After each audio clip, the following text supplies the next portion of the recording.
Nang tumunog ang orasan ng 6:00 ng gabi sa araw ng kasalang iyon, ramdam ko pa rin ang hapdi sa aking pisngi mula sa sampal na ibinigay ng aking manugang sa harap ng lahat ng bisita. Iyan ang nararapat sa iyo dahil sa pagiging makasarili mo, sigaw niya habang inaayos ang kanyang wedding gown na nagkakahalaga ng 1.5 milyon na palihim kong binayaran. Ang hindi niya alam, may itinatago akong sikreto na wawasak sa perpektong buhay na binuo niya sa ibabaw ng mga kasinungalingan. Pero bago tayo magpatuloy, siguraduhing nakasubscribe na kayo sa channel at mag-comment kung saan nyo pinapanood ang video na ito. Gusto naming malaman kung saan nakakarating ang ating mga kwento. Maligayang pagdating mga kaibigan at kapamilya sa channel na Kwentong Lola Vault. Ang pangalan ko ay Isabel Moreno at sa loob ng 40 taon, namuhay ako sa isang kalkuladong kasinungalingan. Sa edad na 67, nagmamaneho ako ng kotseng halos isang dekada na ang tanda. Bumibili ako ng damit kapag sale at nagtatrabaho ng part-time sa isang maliit na bookstore sa aming barangay. Para sa mga nakakakita sa akin, isa lang akong byudang mula sa middle class na nagsisikap pagkasyahin ang budget. Ang imaheng ito ay ang aking panangga, isang baluti laban sa mundo na, ayon sa aking yumaong asawa na si Eduardo, ay iba kung tratuhin ang mga nagpapakita ng yaman. Ang tahimik na yaman ang pinakamakapangyarihan. Laging sinasabi ni Eduardo habang tahimik naming itinatayo ang aming imperyo sa real estate. Nang pumanaw siya 5 taon na ang nakararaan, nag-iwan siya sa akin ng yamang iilan lang ang makakaisip. 4 na commercial building sa sentro ng lungsod, sari-saring investments, at mga bank account sa 3 magkakaibang bansa. Ang lahat ay pinamamahalaan ng may perpektong diskresyon ni Carlos, ang aming financial advisor at tanging pinagkakatiwalaan sa larong ito ng pagpapanggap. Ang estratehiya ng simpleng pamumuhay ay gumana ng maayos hanggang sa araw na dinala ng aking anak na si Daniel si Vanessa para ipakilala sa akin. Tandang-tanda ko nang pumasok siya sa aking apartment. Ang kanyang mga mata ay sinusuri ang bawat sulok na parang nag-iinspeksyon ng lupang ibebenta, hindi bahay ng kanyang magiging biyenan. Maliit pero maaliwalas, komento niya sabay ngiwi nang mapansin ang aking mga kupas na kurtina at simpleng muwebles. Hindi nakaligtas sa akin ang tono ng kanyang pangmamaliit. Pati na rin ang tinging ipinukol niya kay Daniel, isang tingin na tila nagsasabing, "Nakikita mo na? Tama ang sinabi ko sa'yo." Habang naghahapunan, halos hindi niya ginalaw ang pagkaing inihanda ko, nagdadahilan na nagda-diet daw siya. Gayunpaman, ang kanyang mga tanong ay matatalim kapag ang usapan ay tungkol sa aking pinansyal na kalagayan. "At paano mo napagkakasya ang pensyon mo, Isabel? Siguro napakahirap manatili sa lugar na ito nang ganun lang ang pera," tanong niya habang pinaglalaruan ang kanyang gintong pulseras. Sumagot ako ng malabo tungkol sa masinop na paghawak ng pera, habang pinagmamasdan ang pagkislap ng kanyang mga mata sa pag-scan sa aking apartment. Ang talagang kinakalkula niya, na pagtanto ko noon, ay hindi ang aking kahirapan, kundi ang halaga ng aking unit na nasa isa sa mga prime location sa lungsod. Ang mga pagbisita ay naging mas madalas sa mga sumunod na linggo.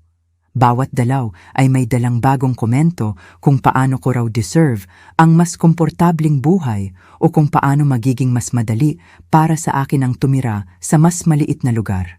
Ang mga suhestyon ay naging isang planadong kampanya nang magsimulang ulitin ni Daniel ang parehong mga argumento. "Ma, nag-aalala kami ni Vanessa. Paano kung madulas ka at walang makakita sa'yo ng ilang araw? Ang mga kondo para sa mga seniors ay may emergency buttons sa bawat kwarto. Ang unang bitak sa aking maskara ay lumitaw ng pagbalik ko galing sa banyo habang bumibisita sila, nahuli ko si Vanessa na may kausap sa telepono sa kusina. Oo ma, nasa perfect location ang apartment niya. Kapag napapayag natin siyang lumipat, pwede muna tayong tumira dito habang naghahanap ng bibilhin. Napaka-uto-uto niya, siguro iisipin pa niyang paborto sa kanya. Nanigas ako sa pasilyo, pakiramdam ko'y kumukulo ang dugo sa aking ugat. Sa sandaling iyon, nagpasya akong panindigan ng pagpapanggap ng mas matagal, hindi para protektahan ang aking privacy, kundi para malaman kung hanggang saan aabot ang kanilang kasakiman. Ang aking investigasyon ay nagsimula kinabukasan. Isang tawag kay Carlos ang nagbunyag ng aking kinatatakutan. Baon sa utang si Daniel. Sagad ang limit ng mga credit card, may mga personal loan para mapanatili ang luho, at delayed ang hulog sa mamahaling kotse na minamaneho niya. Ang marangyang kasalan na pinaplano nila ay pinupunduhan gamit ang mas marami pang utang, isang bomba na anumang oras ay sasabog. Ang pinakamasakit ay nang ipakita sa akin ni Carlos ang mga record ng konsultasyon ni Daniel sa mga law firm na espesyalista sa pagdedeklara ng kawalan ng kakayahan ng mga matatanda. Ang sarili kong anak ay aktibong naghahanap ng legal na paraan para ideklarang hindi ko na kayang pamahalaan ang aking mga ari-arian. Nang gabing iyon, mag-isa sa aking apartment, umiyak ako sa unang pagkakataon sa loob ng maraming taon. Hindi dahil sa pagtataksil, dahil naramdaman ko na iyon, kundi dahil sa tuluyang pagkamatay ng ilusyon ko tungkol sa aking nag-iisang anak. Ang batang pinalaki ko sa prinsipyo ng katapatan at pagsisikap ay naging isang halimaw na handang lamunin ang sariling ina dahil sa kasakiman. Sa loob ng 3 buwan, itinuloy ko ang palabas. Nagkunwari akong pinag-iisipan ang mga options sa pabahay na dala nila.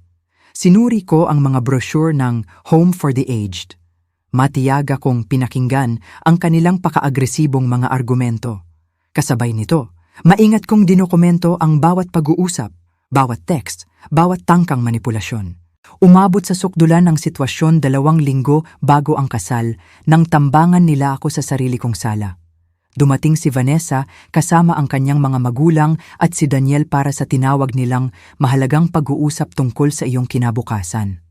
Isabel, panimula ng ina ni Vanessa, isang babaeng may plastik ng ngiti at mapanuring mga mata. Oras na para isipin mo kung ano ang makakabuti sa lahat. Sa edad mo, delikado at magastos ang mamuhay mag-isa, dagdag ng kanyang ama, hindi na itinatago ang interes sa laki ng aking apartment.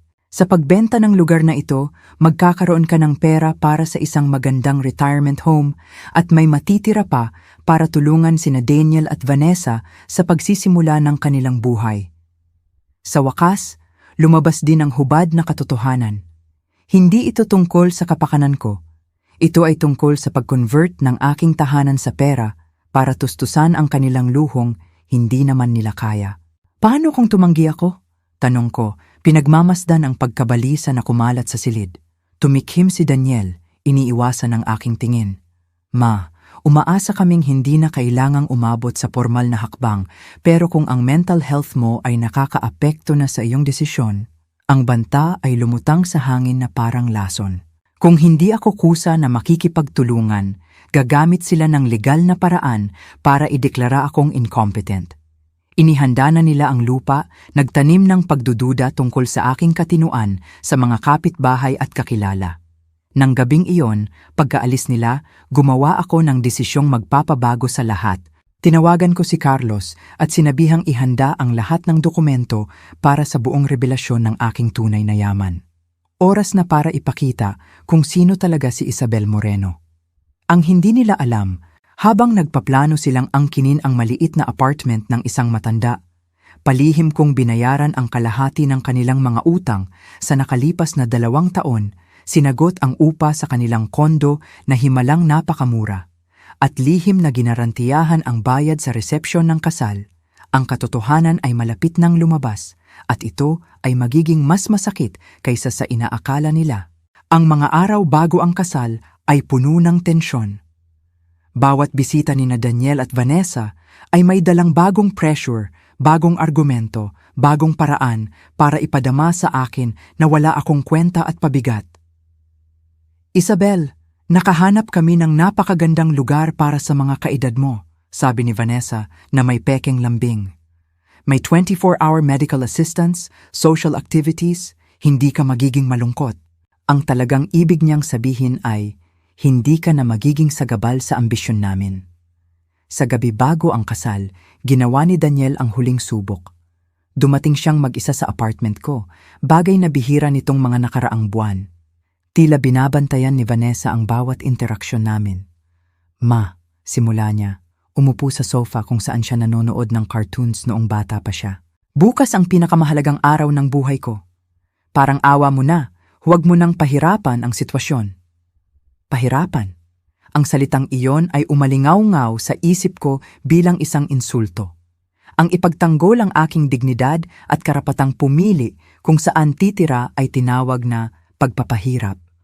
Tinitigan ko ang aking anak, hinahanap sa mukha ng 34 anyos na lalaki ang bakas ng batang pinalaki ko.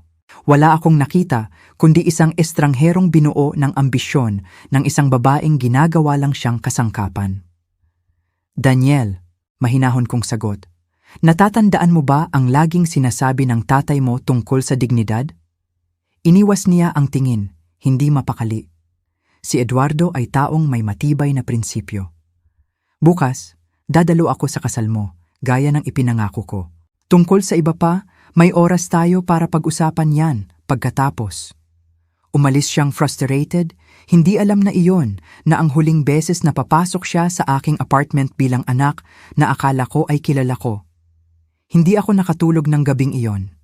Paikot-ikot ako sa kama, inaalala ang bawat dokumentong inihanda ni Carlos, bawat ebidensya, bawat revelasyong mangyayari.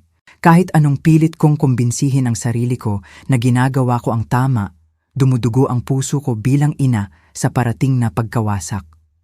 Alas 5 ng umaga, bumangon ako at naghanda ng may matinding pag-iingat. Pumili ako ng simpleng bestida pero elegante. Isa na alam kong iisipin ni Vanessa na mumurahin at baduy. Isinuot ko ang aking salamin na manipis ang frame. Iyong minsan ay sinabi ni Daniel na nagmumukha akong retired na librarian. Ang bawat pagpili ay sinadya, isang huling pagganap ng karakter na inalagaan ko sa loob ng ilang dekada. Ang kasal ay isang malalaswang pagpapakita ng karangyaan na pinunduhan ng utang, mga imported na bulaklak sa bawat mesa. Kumikislap ang mga kristal sa ilalim ng ilaw.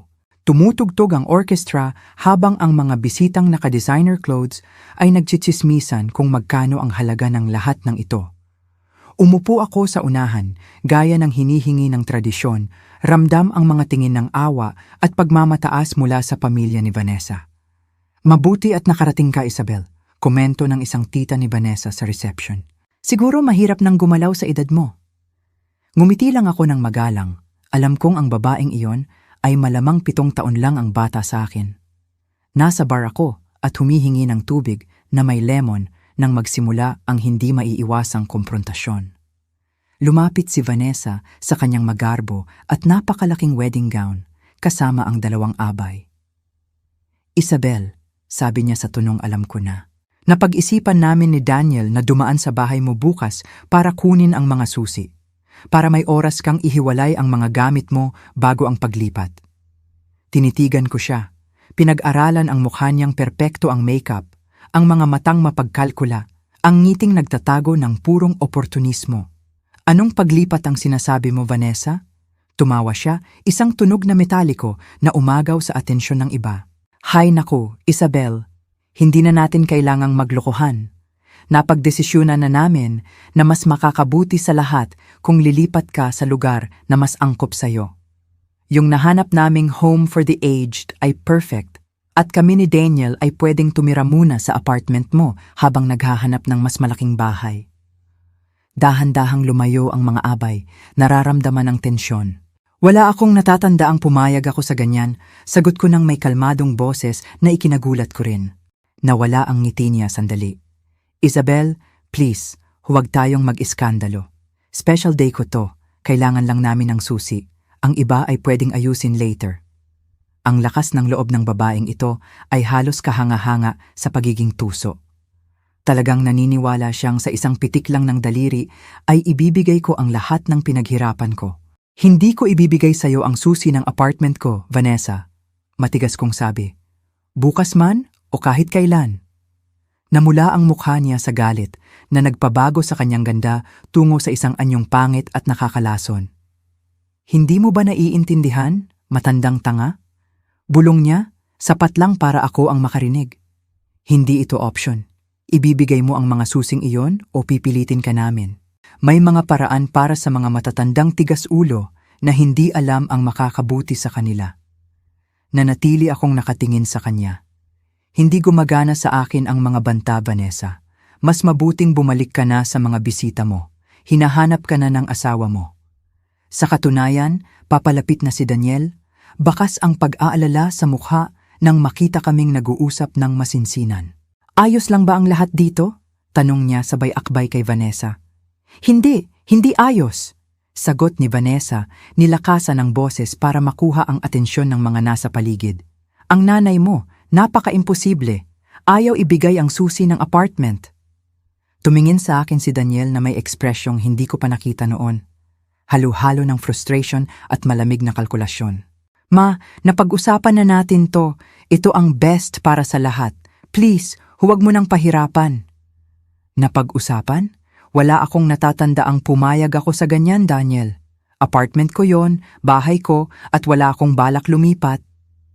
Nagsimulang lumapit ang iba pang bisita, nararamdamang may dramang magaganap. Napansin ni Vanessa ang dumaraming audience at ginamit ito pabor sa kanya. Isabel, sabi niya, sadyang nilalakasan ng boses. Pinapahiya mo ang anak mo sa araw ng kasal namin. Gusto lang naming tumulong. Ang babaeng kaedad mo ay hindi na kailangan ng ganoon kalaking space. Edad ko? Ulit ko, ramdam ang pagtaas ng galit.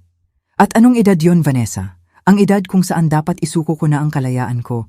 Ang edad kung saan dapat ibigay ko ang lahat ng meron ako dahil may nagdesisyon na mas makakabuti raw ito sa akin. Humakbang siya papalapit. Ang mukha niya ay ilang pulgada na lang sa mukha ko. Ito ang edad kung saan dapat tumigil ka na sa pagiging makasarili at isipin naman ang pamilya mo. Si Daniel ang nag-iisang anak mo. Dapat gusto mo siyang tulungan. Tinulungan ko ang anak ko sa buong buhay niya, Vanessa. Pero hindi ibig sabihin noon ay hahayaan kong manipulahin o takutin ninyo ako. Ikaw man o kahit sino. Doon na nangyari ang lahat. Napakabilis na hindi ako nakapag-react. Ang kanyang kamay ay humampas sa aking pisngi. Isang pak na umalingaw-ngaw sa tumahimik na reception hall. Tumalsik ang salamin ko, bumagsak sa makintab na sahig at nadurog sa ilalim ng takong ng isang bisita. Ang katahimikang sumunod ay nakakabingi. Walang gumalaw, walang nagsalita. Parang huminto ang oras sa sandaling iyon ng karahasan. Iyan ang nararapat sa iyo dahil sa pagiging makasarili mo. Sigaw ni Vanessa na bumasag sa katahimikan. Ang babaeng kaedad mo dapat alam kung saan siya lulugar. Mahapdi ang pisngi ko, pero ang sakit sa dibdib ko ay higit na matindi.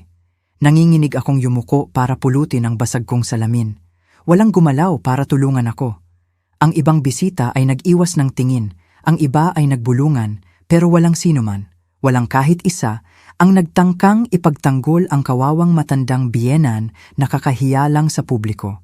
Nanatiling nakatayo si Daniel, nakatitig sa sahig na parang invisible ako. Ang pananahimik niya ay mas masakit pa sa anumang salitang pwede niyang sabihin. Hindi ka na welcome dito, patuloy ni Vanessa habang inaayos ang kanyang gown. Kailangan namin ni Daniel ng privacy para simulan ang bago naming buhay. Ang apartment mo ay perfect para sa amin habang naghahanap kami ng mas maganda. Dahan-dahan akong tumayo, ramdam ang lahat ng mata sa akin. Tumutulo ang luha sa aking mukha, pero sa loob ko may nagbago ng tuluyan. Ang sampal na iyon ay hindi lang pisikal na sakit. Ito ang huling kumpirmasyon na oras na para tapusin ang palabas. Naglakad ako palabas ng tahimik, ang mga bulungan ng mga bisita ay sumusunod sa akin. Kawawa naman, mukhang mahina na, bulong ng tita ni Vanessa.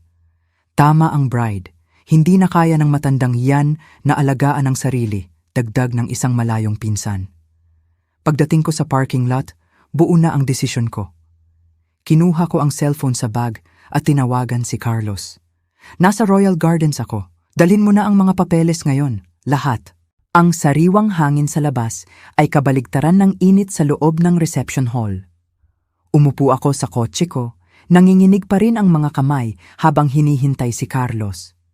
Ang huling sinag ng araw ay tumatama sa windshield, isang simbolikong paglubog ng araw para sa buhay na aking kinagisnan.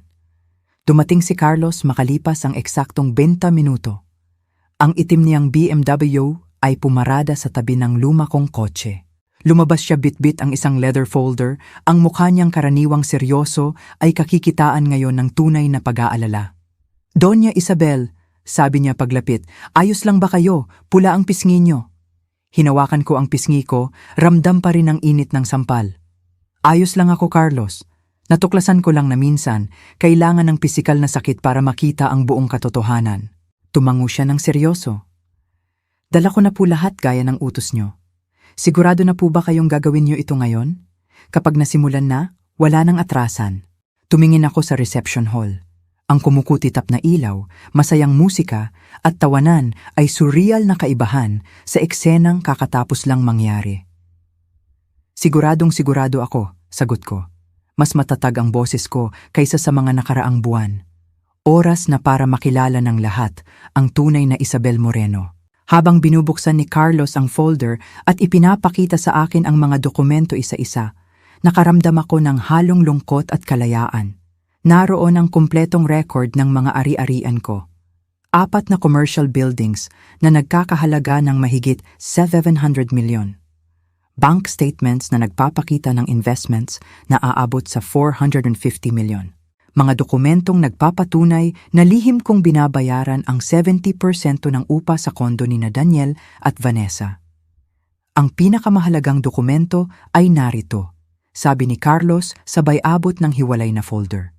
Ang opisyal na notifikasyon ng pagkansela ng financial guarantee sa kasal. Binasa ko ang mga termino. Sa pamamagitan nito, kinakansela ni Isabel Moreno ang financial guarantee para sa event na ginaganap sa Royal Gardens ngayong araw. Ang management ay autorisadong maningil ng direkta sa mga ikinasal, Daniel Moreno at Vanessa Gutierrez. Ang kabuuang halaga ay tinatayang nasa ang bigat ng gagawin ko ay humampas sa akin. Sa loob ng 3 taon, ako ang naging invisible safety net na sumasalo sa buhay ni na Daniel at Vanessa. At ngayon, sa isang gabi, aalisin ko ang lahat ng suportang iyon. Carlos, sabi ko habang pinipirmahan ang dokumento ng may determinasyon, hindi ito paghihiganti, ito ay konsekwensya.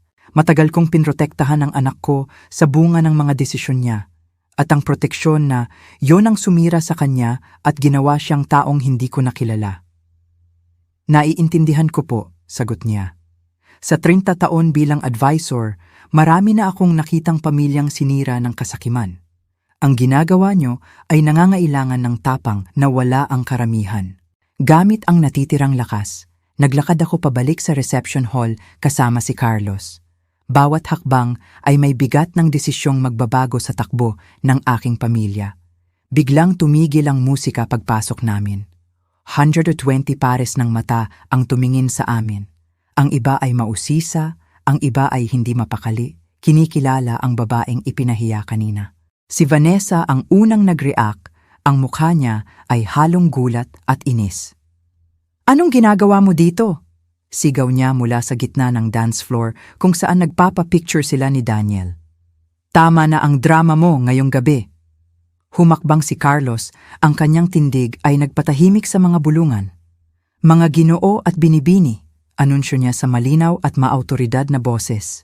Paumanhin sa abala, pero may mahalagang legal na usapin akong dapat talakayin kina Mr. Daniel Moreno at Mrs. Vanessa Gutierrez. Ang katahimikan ay sobrang bigat, rinig pati ang ugong ng aircon. May mga bisitang naglabas ng cellphone, nararamdamang may matinding mangyayari. Dahan-dahang lumapit si Daniel, maputla at litong-lito. "Ma, anong nangyayari? Sino ang lalaking to?" "Daniel," sagot ko sa nakagugulat na kalmadong boses. Siya si Carlos Mendez, ang aking financial advisor at legal counsel sa loob ng 20 taon. Nandito siya para ibigay ang mga dokumentong sa tingin ko ay magpapaliwanag sa inyo. Binuksan ni Carlos ang folder at inilabas ang unang dokumento. "Mr. Daniel Moreno, ipinapaalam sa inyo na ang financial guarantee na ibinigay ng inyong ina para sa inyong inuupahang kondo ay kanselado na.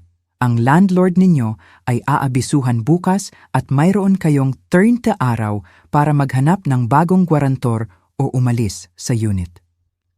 Namuti si Daniel. "Guarantee? Ma?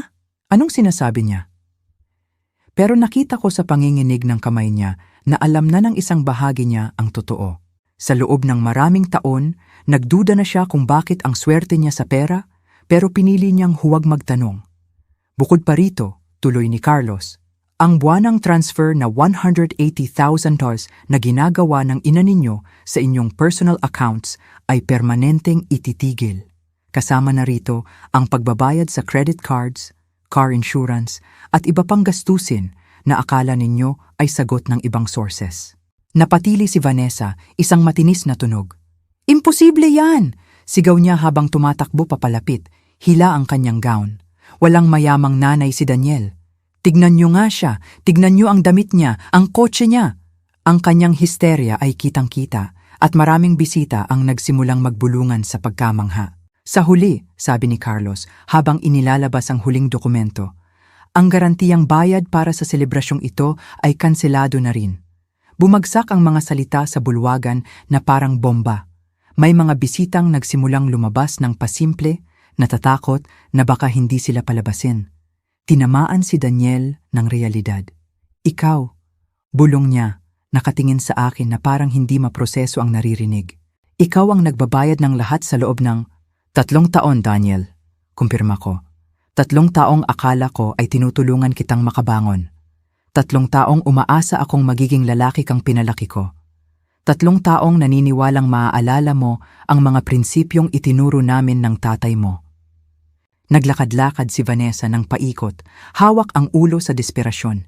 Hindi ito totoo, hindi ito totoo, sigaw niya. Isa kang matandang dukha, nagtatrabaho ka sa bookstore, luma ang kotse mo. Mapaglinlang ang panlabas na anyo, Vanessa, sagot ko. Sa loob ng maraming taon, pinili kong mamuhay ng simple dahil naniniwala kami ng asawa ko na ang kayabangang dulot ng yaman ay umaakit ng problema. Tama pala kami, kaya lang ang problema ay nanggaling sa hindi namin inaasahan. Lumapit ang manager ng venue, mukhang problemado. Mrs. Moreno, nakatanggap ako ng notice of payment cancellation. Pwede po bang paki-explain? Mr. Ramirez, sagot ko, ang financial guarantee ko ay binawi ko na. Dahil walang gwarantor, ang responsibilidad ay nasa mga kumontrata, sina Mr. at Mrs. Moreno. Tumingin ako kina Daniel at Vanessa sa huling pagkakataon. Nasa inyo ang number ko, sabi ko ng kalmado. Kapag handa na kayong magkaroon ng totoong usapan tungkol sa respeto, values at responsibilidad. Kapag natutunan nyo ng paghirapan ng mga bagay, kapag kaya nyo na akong tignan sa mata at humingi ng tawad ng totoo, saka tayo mag-usap. Pero sa ngayon, dagdag ko, kailangan nyo munang solusyonan ng problemang ito ng mag-isa. Tumalikod ako at naglakad paalis kasama si Carlos. Iniwan namin ang magulong reception. Pagdating sa parking lot, tinanong ko si Carlos, gaano katagal kaya bago nila maintindihan ang nangyari? Ngumiti siya. Ang initial na pag-intindi ay nandyan na. Pero ang tunay na pag-unawa na may kasamang pagpapakumbaba, baka abutin ng taon o baka hindi na dumating. Handa tayo sa parehong posibilidad.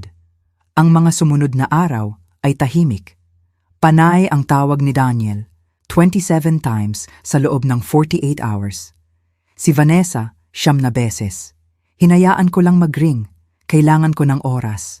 Sa 3 araw, dumating si Teresa, ang kapitbahay at kaibigan ko, may dalang kape at mainit na pandesal. Viral ka na, sabi niya sabay pakita ng tablet. Ang tawag sa'yo ay ang paghihiganti ng lihim na biyenan. Milyon-milyon ang views ng video ng sagutan sa kasal. Maraming pumuri sa akin bilang simbolo ng dignidad. Dumating ang report ni Carlos. Sinampahan ng kaso ng venue sina Daniel at Vanessa, blocked ang mga credit card, may eviction notice sa kondo. Desperado na sila, sabi ni Carlos. Sinubukan ni Daniel mag-loan pero denied. Si Vanessa naghanap ng modeling job pero wala. Nalaman kong nakikitira sila sa magulang ni Vanessa, sa isang masikip na apartment kasama pa ang kapatid ni Vanessa. Tensyonado ang sitwasyon. Nang gabing iyon, may kumatok. Si Daniel, mag-isa, nakayuko, mukhang pagod. Ma, bulong niya pagbukas ko. Pwede ba akong pumasok? Pinapasok ko siya pero iniwan kong bukas ang pinto ng sala. Senyales na hindi ito magtatagal. Iginala niya ang mata sa apartment, sa mga libro, sa mga litrato. Bakit? Tanong niya. Dapat ako ang nagtatanong niyan, Daniel. Bakit mo hinayaang umabot sa ganito? Bakit ka sumama sa taong handang ipahiya ako para makuha ang akin? Napaupo siya at umiyak. Hindi mo naiintindihan, Ma. Ang utang, ang pressure. Sigurado si Vanessa na magiging masaya ka sa home for the aged. At kailan niyo ako tinanong kung anong gusto ko? Biglang sumabog ang galit niya. Tinago mo sa akin ang lahat, ang yaman, ang buildings. Bakit ka namuhay ng ganoon kung pwede mo namang ibigay sa akin ang lahat? Dahil pinili namin ng tatay mo na mas mahalaga ang values kaysa material na bagay. Gusto naming matuto kang magtrabaho, hindi maging palaasa. At tignan mo ang nangyari, sumbat niya. Bagsak ako, may demanda, nakikitira sa biyenan na sinisisi ako sa lahat. At anong gusto mong gawin ko, Daniel? Bayaran ang utang mo? Magkunwaring hindi ako sinampal ng asawa mo? Ang sagot ko ay hindi. Umalis siyang luhaan. Ang katahimikan pagkaalis niya ay mabigat. Sa mga sumunod na linggo, nalaman kong nagtrabaho si Daniel sa isang tindahan ng electronics. Malayo sa dati niyang buhay pero disenteng trabaho. Si Vanessa naman nagbebenta ng gamit online. Dahil sa viral video, nakatanggap ako ng maraming sulat mula sa mga matatandang inaabuso rin financially. Iminungkahi ng kaibigan kong abogado na si Antonio na tumulong ako. Doon nabuo ang plano para sa Moreno Foundation para sa proteksyon ng mga seniors. 3 buwan matapos ang kasal, iniwan ni Vanessa si Daniel. Tinangay niya ang mga natitirang gamit na may halaga. Bumalik si Daniel sa pintuko, basang-basa sa ulan, may dalang backpack. Wala na siya, sabi niya. Pinapasok ko siya, binigyan ng tuwalya at tsaa. Sa mesa, may iniwan akong sobre. Ano to? Tanong niya. Pangalawang pagkakataon. May kondisyon. Laman ng sobre ay job offer sa administrasyon ng isa kong building, tunay na trabaho, tamang sahod. At susi ng isang maliit pero maayos na apartment. Bakit? Tanong niya ulit. Pero iba na ang tono. Dahil anak kita at naniniwala akong pwedeng magbago ang tao. Natulog siya sa dati niyang kwarto. Ito ang simula ng paghilom. Bumukas ang Moreno Foundation. Tumulong kami sa maraming matatanda. Si Daniel naging masipag sa trabaho. 6 na buwan ang lumipas, nabanggit niya si Vanessa. Tumawag siya. Nasa ibang bansa na, may kasamang mayaman. Tinatanong kung okay na daw tayo at kung may access na ako sa pera mo. Anong sabi mo? Sabi ko, nagtatrabaho ako ng marangal at wala akong access sa pera mo, pero meron akong mas mahalaga, ang respeto mo. 1 taon ang lumipas. Lumago ang foundation. Si Daniel, na-promote dahil sa galing, hindi dahil anak ko siya. Nakilala niya si Elena, isang abogado sa foundation. Ikinasal sila. Simple pero puno ng pagmamahal. Si Vanessa naman, balita ko ay naghahanap pa rin ng mayaman na maluloko. Dumating ang aking 72nd birthday at book launch ng aking autobiography. Ang testamento ng katahimikan, paano binago ng isang sampalang buhay ko. Puno ang auditorium, nasa unahan si Daniel at Elena. Nang magsalita ako sa entablado, nakita ko ang pagmamalaki sa mata ng anak ko. Ang sampal na yon, sabi ko sa audience, ay hindi katapusan, kundi simula. Simula ng pagtatakda ng hangganan. Simula ng pagbawi sa aking dignidad. Pagkatapos ng event, lumapit si Daniel at Elena. Ma, may balita kami, sabi ni Daniel. Magkaka-baby na kami, magiging lola ka na sa Nobyembre. Napaluha ako sa tuwa, 1 apo. Siguradong masaya si Eduardo. Nang gabing iyon, mag-isa sa balcony, tiningnan ko ang libro ko. Ang dedikasyon, para kay Eduardo, para kay Daniel, at para kay Vanessa na nagturo sa akin ng lakas ng loob na humindi. Ang sampal na iyon ay naging turning point. Namatay ang lumang Isabel at isinilang ang bago, mas matatag, mas totoo. Tapos na ang era ng katahimikan. Nagsisimula pa lang ang era ng dignidad at katotohanan. At sa isang banda, naisip ko si Eduardo na nakangiti, malaya sa sikreto. Kung nagustuhan nyo ang kwentong ito, i-click ang susunod na video sa screen dahil naroon ang isang kwento ng pagtataksil at pagbawi na hindi nyo pa nakikita. Yes!